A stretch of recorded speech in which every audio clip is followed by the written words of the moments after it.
Good morning again. I'm so glad that we have so many people with us today. It's fabulous. And we have some, excuse me, that cracker didn't go down right. We have a guest with us. Her name's Mary. Good morning, Mary, again. How you doing? Good morning. And we have some that we haven't had for a while. We have Linda Barrett. Hi, Linda. And we have Darla and her husband with us. And we have a crowd right here in the center. We have Sharon. And we have Kathy Jo in the back. Sharon's kind of joining the crowd right there. That's awesome. All right, and poor Wayne, he's left over there by himself. Not even Marilyn joining him right now. It's all right, Wayne. We understand your deodorant didn't work today. It's okay. I have to pick on Wayne sometimes because if I don't, he picks on me twice as hard. It's like Roger. It's crazy. You don't pick on them, they pick twice as hard until you pick back. I don't understand that logic. I thought if I don't pick on you, you don't pick on me, we're all good. No, that's not how it works. All right, so we're in the first months of summer, in case you haven't figured it out. We're having like one day a week that's in the 90s, and then the rest of the weeks are in the 80s and 70s, which I don't know about you, but it's messing with my sinuses, something fierce. I'm like, this is crazy. So we've been discussing whys. I want to change with the season and discuss whens. When is what we're going to be discussing, and that's the title of our sermon today, is When John the Baptist Met Jesus. Now, I like to look at someone super famous that maybe you do know. If you went to college and it was a Bible college of any way, shape, or form, you heard of him. Or maybe you've had some biblical training and you've heard of him. His name is John Spurgeon, or Charles Spurgeon. I'm sorry, Charles Spurgeon. How many of you have ever heard of Charles Spurgeon? You have. That's awesome. Because you've heard of one of the greatest speakers, the greatest preachers who had changed the face on how we continue to preach and minister to churches today. He's the father of it. He's also known as the Prince of Preachers, second to that being Jesus.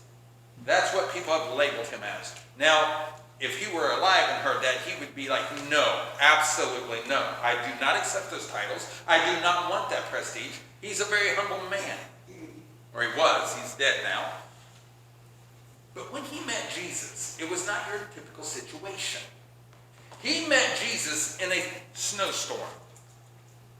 He was a traveling salesman at the time, and he was traveling from one town and trying to get to another town, but the snow was so bad and the storm was so bad, he had to take shelter in the only place he could find on a Sunday morning.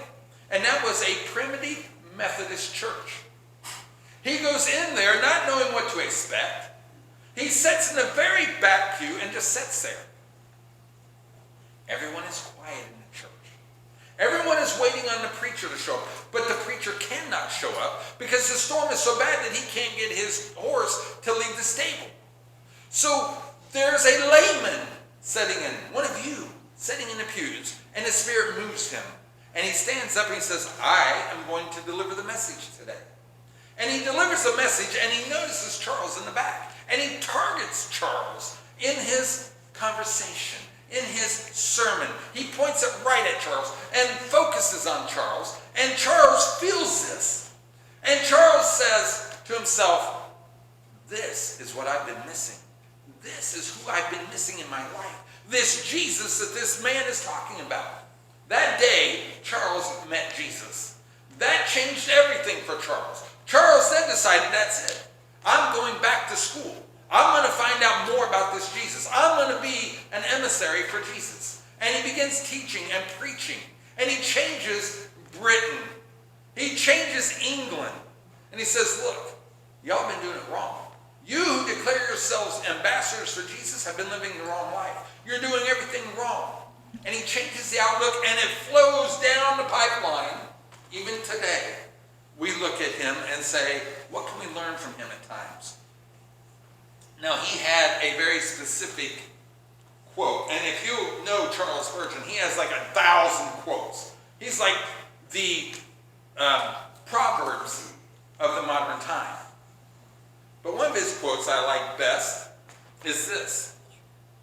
Humility is to make a right estimate of oneself. You want to be humble? Look at yourself and make an accurate evaluation of who you are, what you do, and what you say. and all kinds of problems with that.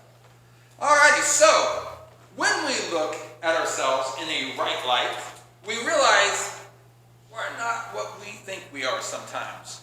Sometimes we think we're better than what we are. Sometimes we put ourselves in this light and we realize, I might want to back up a little bit.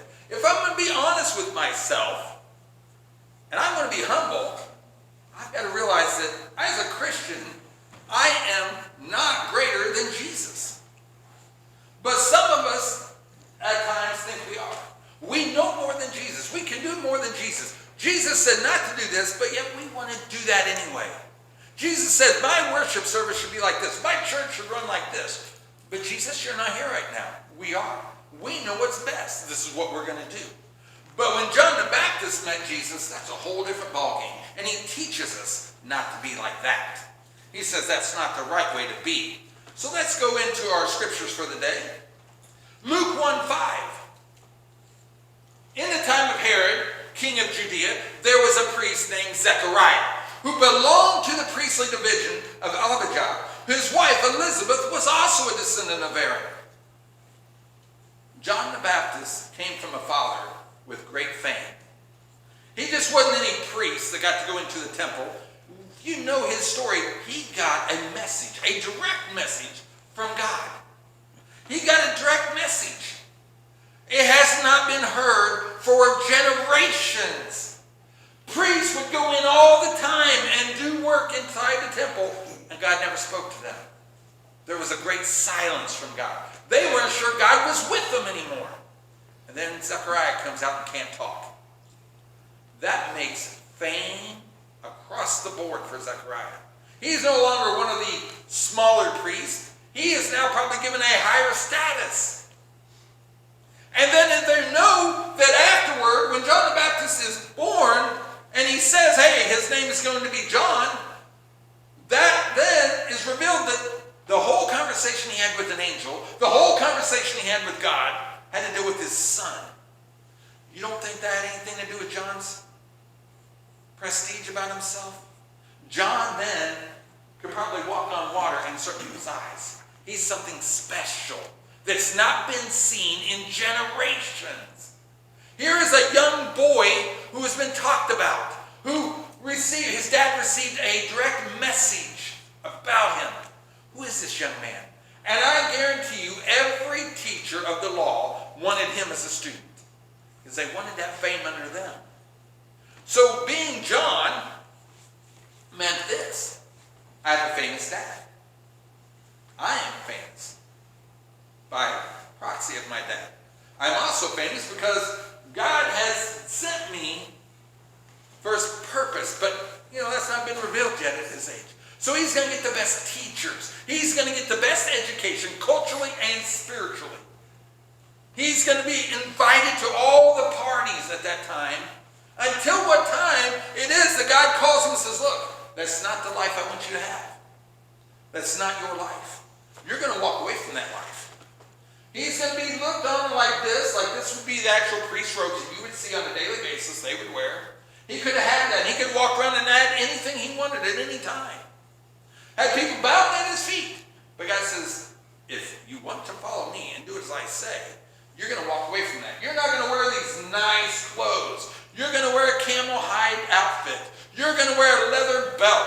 You're going to live in the wilderness. You're not going to enjoy the fun times living in the city is going to have. You're going to walk away from all that fame, all that prestige, and you're going to be humble. We go into Matthew 3:13 through 15.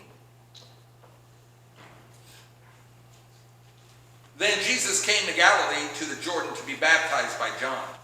But John tried to deter him, saying, I need to be baptized by you, and do you come to me?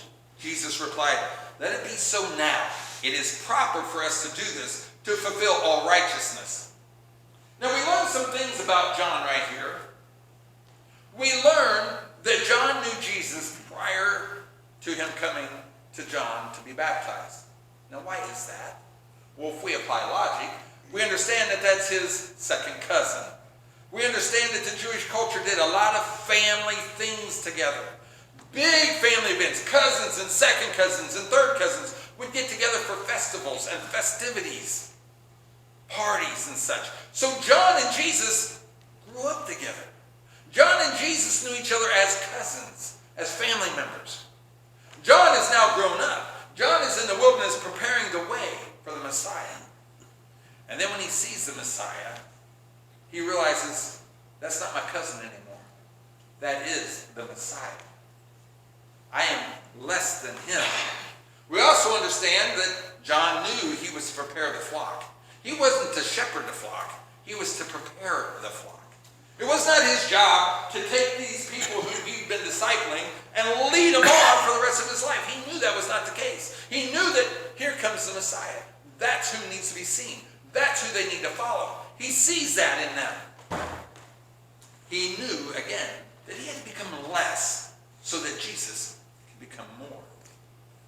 John continues to show us this when, after meeting Jesus, he's questioned by some leadership who have questions about John. John, you are a prophet, or you're a priest, right? What are you doing out in the wilderness? What do you know that we don't know? And so this is this conversation that goes on. In 1 John 19, verse 23, now this was John's testimony. When the Jewish leaders in Jerusalem sent priests and Levites to ask him who he was, he did not fail to confess, but confessed freely, I am not the Messiah. He could have said, well, cryptically, I am the one calling out in the wilderness. I am the one that has knowledge of what's to come. I am the one that you might be looking for now. And I'm not the Messiah, but I am the one you're looking for now. But he doesn't do that. He says, look, guys, let me be totally honest with you. You're looking for the Messiah. You're looking in the scriptures, and you think you've read prophecy right, and you think it's me. I am not the Messiah. They ask him then, who are you? Are you Elijah? Are you a prophet? He says, I am not. So are you sure you're not a prophet? I am not a prophet. Finally, he said, who are you? Give us an answer to take back to those who sent us. Who do you say about yourself? Or what do you say about yourself? John replied in the words of Isaiah the prophet. Since they were reading prophecy, he's going to answer them. I am the voice of the one calling in the wilderness, make straight the way for the Lord. See, he says, I'm not even a human to you guys. I'm just a voice you're hearing. I'm telling you what to expect. I'm telling you who to look forward to. I'm telling you who to look to and get yourself straight, because you're not straight. You guys are crooked. Everyone's crooked. Everyone's went sideways from what God wanted. Yet I'm here only as a voice that you hear and is gone. I'm nothing. Don't look to me. Look to the one who sent me, is what he's saying to him. John could have easily taken that credit, right? He could have. He could have said, yeah, I'm the big guy, but I'm not. I need to be less than Jesus, the one who created me, the one who sent me on this path to begin with. But apparently I'm not as less as I need to be yet, he realizes. He realizes this, he goes, wow, I'm still too famous. I'm still too important. People are still looking to me. I need to not be looked at, and I need to be looked away from so that Jesus can shine. So what does he do? Mark 6:17 through 20 leads us to what he does. For Herod himself had given orders to have John arrested, and he had him bound and put in prison. He did this because of Herodias, his brother Philip's wife, whom he had married. For John had been saying to Herod, it is not lawful for you to have your brother's wife. So Herodias nursed a grudge against John and wanted to kill him. But she was not able to, because Herod feared and protected him, knowing him to be a righteous and holy man. When Herod heard John, he was greatly puzzled, yet liked to listen to him. John realized to become less and make Jesus more, he had to go where people wouldn't go. He had to go talk to people that no one else would talk to. He had to go to places where Jesus was not going. Because if he stayed in the wilderness, people were going to come to him. But no one wanted to go talk to Herod. No one wanted to correct what Herod was doing wrong, because no one wanted to be around Herod. Herod was a hot-tempered, evil man. He killed one of his own kids to keep them from taking the throne from him. Herod was not the nice guy. And John said, this is the guy I need to go talk to. Why? Because if there's going to be change within the culture of our community, within the leadership, it's got to start with the head. Jesus is going to be going out and talking to the masses, but the leadership won't come to Jesus. Someone's got to go talk to them. Someone's got to go set them straight. And if I go to Herod, I'm not going to have a great following around me. That way Jesus can be seen again. I'm going to go behind the scenes and talk to those that no one will want to hear or see or be around. See how much lesser he's become now? He stepped down from his podium and is walking into dangerous territory. And it gets him imprisoned. And it gets him killed. But before he's killed, we read that John is not alone. John still has followers who don't want to give up on him. He had a few stragglers who said, we see Jesus. We've heard what you said about him. But we like you. We like what you're doing. We like what you're saying. We want to hang with you, buddy. You're our best friend. We understand that there's a greater path over here, but we like you. It's not fair to leave you behind. And John's like, look, as long as you're hanging on to me, I cannot be lesser and Jesus be more. You need to leave me, but they won't. So he's left with a choice. What do you do with that situation? Well, he's in prison. And Matthew 11, 2-6 tells us what he does. When John heard in prison what Christ was doing, he sent his disciples to ask him, are you the one who is to come? Or should we expect someone else? Jesus replied, go back and report to John what you hear and see.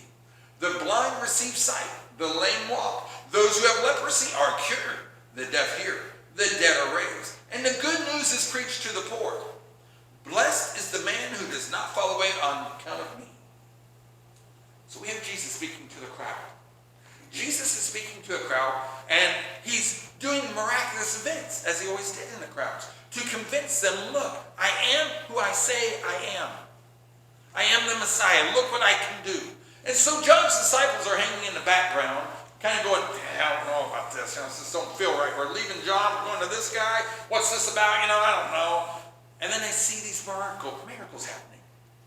And they're like, ooh, John didn't do that.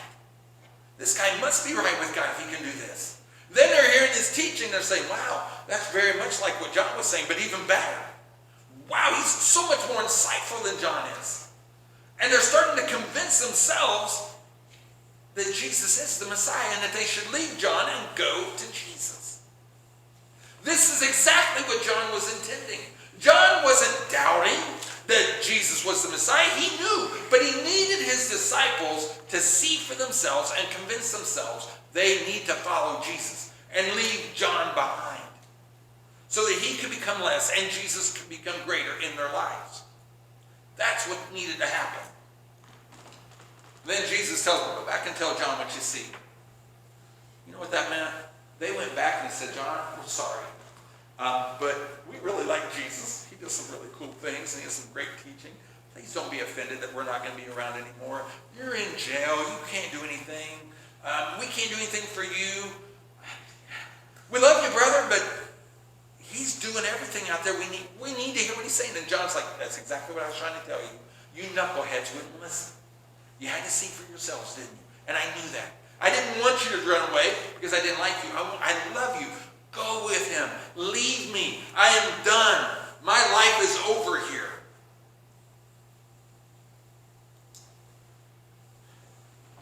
It didn't work immediately, though, we see. Some of the disciples kind of hung with John until the day he got his head whacked off, till the day he was murdered. Because then they take his head and his body and they bury him. So John was not truly alone. He still had a couple who stayed by his side outside the prison, waiting for something to happen for John. But once John died, everyone flocked to Jesus, which is exactly what John wanted. John did not want them to stay around him. John 3:30, he reminds us, he says this, he must become greater I must become less. We must become less in our lives, and Jesus must become greater. That's how that's supposed to work. We diminish so that he can become greater. But what does that look like? Am I to turn invisible so that then, like this invisible Jesus can shine in front of me? Or am I to put on a beard, long hair, a Jesus robe, walk around with a cross, and start speaking in Greek and Hebrew so that Jesus can be seen and I am not seen? What am I supposed to do? Am I supposed to stand on the roads and shout as Jesus might to the crowds and say, hey, repent? Am I to act like John the Baptist and tell everyone, if you don't repent, dude, you're all going to hell? Because here it is. This is the facts. Am I supposed to stand out there and do that? Is that what it means to become less so Jesus can become more? No. But if you want to wear a costume, if you want to wear a beard and long hair and a Jesus robe and speak in Greek and Hebrew, stop by my house real quick so I can take a photo of you. So I think that'd be the greatest thing ever. I think I'd be amazed. But there's an easier way, just by the way, I'm telling you now. There's a much easier, much simpler way for you to become less so Jesus can become more. It's like this. Instead of saying what you feel is right or wrong, speak what Jesus declares is righteous and just. How many of you have been on Facebook lately and seen all the comments going on with all the issues in our world right now? And all the people putting on, oh, I think it should be this, and I think it should be that. And I've seen a lot of Christians putting on stuff on there, and I'm like, wait a minute. Don't think that'd make Christ happy. That's not what he's saying. We need to say what is righteous and just, and not what we feel is right and wrong. Next, acting on what we feel is right is wrong. Do what Jesus declares is righteous. There's one way you can speak on it, and then there's another one you just act. You act without thinking. You just act because you feel this is the right thing. It's an instant thing. Jesus says patience. Slow. Before you act on anything, think about it. What's this going to do to you in 5 minutes? How are you going to feel in 10 minutes when you slap someone upside their head because they made a comment about you and your family? Are you going to feel like, oh man, they totally deserve that. Man, that was the wrong thing. I should have not smacked Grandma for that comment. Shouldn't have done it. Grandma's going to hate me now forever. It's those things you got to think about. And thirdly, doing what you want to do versus doing what Jesus would do. Instead of doing what you want to do all the time, or any of the times, you can better look and say, would that what Jesus want me to do? You know the old saying, JW, do what Jesus would do. What would Jesus do? That's what it is. What would Jesus do? That was popular in the 90s, I think. I had a bracelet about that. It was a big deal. What would Jesus do? And we were trying to teach kids to think, not what your parents would do, not what your peers would do, but what would Jesus do in your situation at school and in your personal lives? And then try and teach that to your parents. That's what we were doing. And that's what we were trying to teach, but that's nothing new. That has to go way back to what John was saying. Become less so that Christ can come more. Because if you don't do that, you're not respecting Christ, and you're not following Christ. Now, if you're focused on these steps this week, if you focus on them, you will become really small, and Jesus will become really big. You will let Jesus shine. You will say, hey, look, there's Jesus. And everyone goes, oh, absolutely, I see Jesus. I see him through you. Absolutely. You'll be able to come back to church, and you'll have stories to tell. You know what? I became so small, Jesus became so big this week, that I seen Jesus move in this way, and I seen Jesus move that way. Because after all, not what it's about. We don't live for ourselves, we live for Jesus. We live for those moments when Jesus moves, and we get to see him move. When we met Jesus on Monday, when we met Jesus on Tuesday, when we met Jesus on Wednesday, Thursday, and Friday, what happened? That's what we have to ask ourselves. And if you're saying, well, Monday came around, I didn't see Jesus. I didn't see Jesus move anywhere. Maybe you weren't listening. Maybe you weren't watching. Because he's always moving. But we always want.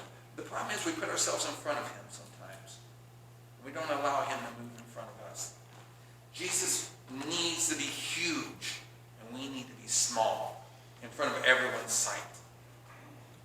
If you're struggling this week with that, you know, you can always call and get prayer for that. No judgments, just prayer. We're going to stand and sing a hymn of invitation. Now, if you have a decision to make for Christ, if you'd like to be baptized, hey, I don't care about any virus.